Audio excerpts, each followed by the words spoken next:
আপনারা সবাই দেখেছেন যে একমাত্র ছাত্রলীগের ট্যাগ দিয়ে জালাল নামে একটা ছেলের নাম বারবার সামনে আসতেছে, বাট অ্যারেস্ট হয়েছে 6 জন। 6 জনের মধ্যে এই যে একাকি মেরেছে, এটা কি কখনো সম্ভব? যেভাবে নৃশংসভাবে তাকে মেরেছে আমরা সবাই জানি। মৃত্তিকা, পানি এবং পরিবেশ বিষয়ে 2021-22 সেশনের মোহাম্মদ সুমন, ওয়াজিবুল, ফিরোজ এবং জালাল, যারা মুখ্য 4 জন, তাকে টর্চার করেছে এবং তার পায়ে আগুন ধরিয়ে দিয়েছে এবং সমস্ত শরীরে টর্চারের দাগ আপনারা দেখতে পেয়েছেন। এরা এই 4 জনই মেইন ছিল এবং পাশে যারা ছিল সবাই হাতে তালি দিয়েছে। আমরা মনে করি ন্যূনতম দাঁড়িয়ে থেকে মৌন সম্মতি যারা দিয়েছে তারা ওই হত্যাকাণ্ডের সাথে জড়িত।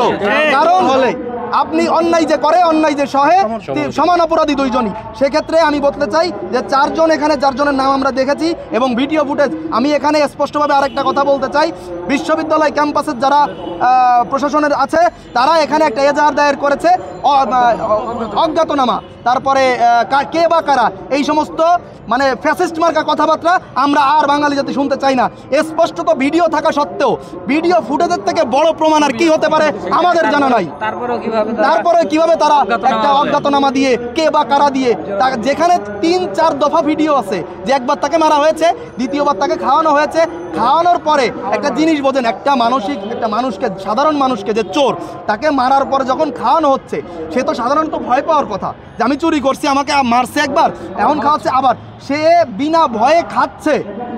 এটা একটা নিদারুণ দৃশ্য যে খাওয়ার পরে মানসিক সুস্থভাবে, যদি একটা মানসিকভাবে সুস্থ লোক হয় সে কি সাধারণভাবে খেতে পারে? খাওয়ার পরে তাকে জিজ্ঞেস করা যে খাবার কেমন হয়েছে, তার তো ভয় থাকা কথা। তার ভিতর কোনো ভয়ের কেউ দেখে নাই ওই ভিডিও চিত্রে।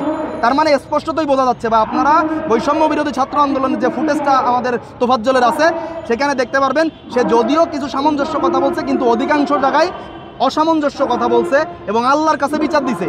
এবং তার প্রিভিয়াস যেসব ভিডিও আছে, তার এলাকায় বরগুনাতে মোনাজাত করতেছে, আপনারা এইগুলোই দেখলে বুঝতে পারবেন।